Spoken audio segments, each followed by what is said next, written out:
Hello, my beautiful keto family. In this video, we're going to be comparing dirty versus lazy keto.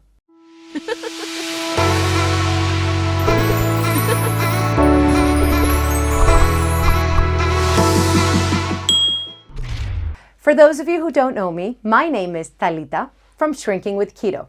And at the age of 32, I had a hysterectomy performed, tossing me directly into the menopausal pool and adding an extra 40 pounds to my already morbidly obese existence. Now, throughout my ketogenic journey, I have lost over 190 pounds. I reversed my type 2 diabetes and claimed my life back naturally. And since then, it has become my obsession to help you claim your life back now. Full disclaimer, I am not a nurse, nor a doctor, nor a medical professional of any kind. All and every single piece of information that I provide you with in my videos is based on my own very extensive research, my personal experience alongside people that I have helped and coached, and I hope that it is more than enough to help you. Now, you want to make sure you stay until the end of this video because I'm going to give you a little tip that might make your life easier.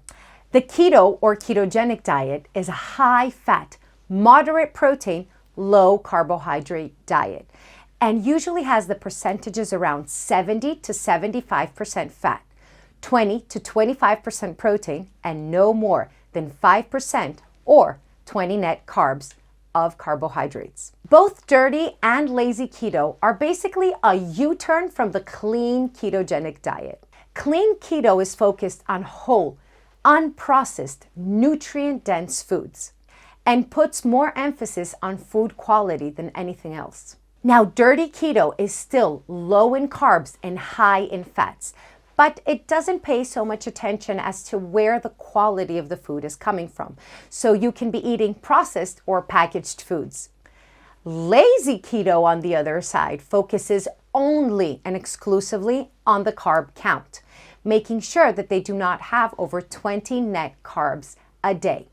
They disregard completely how much protein or how much fat they're actually consuming. Now, all ketogenic diets have one main goal of staying in ketosis. With dirty keto, this is easier because even though you're not looking at the quality of food, you're still faithful to the percentages and the macronutrients. So, as long as you're keeping your carbs under 5%, your proteins 20 to 25%, and your fats to 70 to 75%, your body is still going to be in ketosis. On the other hand, with lazy keto, it's much harder to stay in ketosis since the only thing you're paying attention to is the carb count.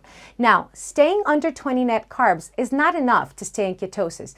If you overconsume your proteins, if you're eating much more protein than you need and not enough fat, protein will turn into glucose in your body and could potentially kick you out of ketosis. Now, another main difference between dirty and lazy keto are fats.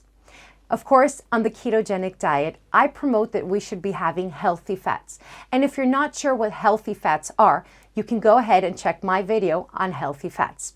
But regardless, if you are on dirty or lazy keto, you're not really paying attention to this. So, when you're on dirty keto, the amount of bad fats you're having could be much less than if you're on lazy keto. Let me explain why. In both cases, you're likely consuming fats that are high in omega-6, which is very inflammatory for our body. But when you're following a dirty keto protocol and you're still calculating your calories, your macros, your percentages, everything, chances are you're consuming less. When you're on a free life, lazy ketogenic diet and you're not even calculating the amounts of fats that you're consuming, chances are you're consuming much higher quantities of fats, therefore omega-6. Now, this can cause inflammation, and inflammation can actually stall your weight loss. Let me interrupt you for a second. If this is the first time you're seeing this pretty face, let's make sure it's not the last. So please go ahead and subscribe to my channel.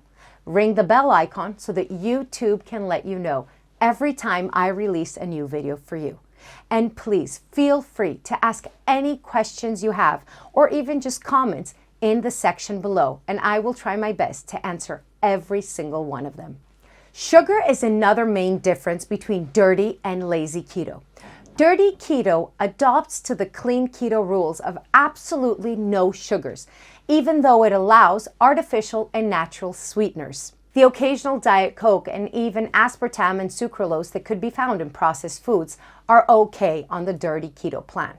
But lazy keto will actually allow you to have sugar to the amount that it will not kick you out of ketosis. Finally, another major difference are calories. So, even though both lazy and dirty keto are followed usually for weight loss and not so much for the health benefits, on dirty keto there is still a heavy focus on the amount of calories you eat, and usually with a deficit, therefore making weight loss much easier. On the other hand, lazy keto does not focus on the calorie count at all, and therefore you might have a slower weight loss progress, and you might also increase your chances of stalling completely. Even though dirty and lazy keto are not clean keto and they might not have the same health benefits as clean keto, any keto is better than no keto at all. So if you're looking for something fast, convenient, easy, and affordable, then dirty or lazy keto might be the way you want to go. But if you want to follow a clean ketogenic diet, then go ahead and check my video on how to start keto now. And also, click the link in the description below for the free essential keto food list that I have put together for you. Congratulations if you stayed until the end. So here's your tip of the day. If you decide that you want to follow dirty or lazy keto, then please supplement. There are a lot of minerals and nutrients that you need, and you will not be getting them from processed and packaged foods. So supplement and also add some apple cider vinegar to help your weight loss journey. So there you have it, dirty versus lazy keto. And as always, chin up or the crown slips.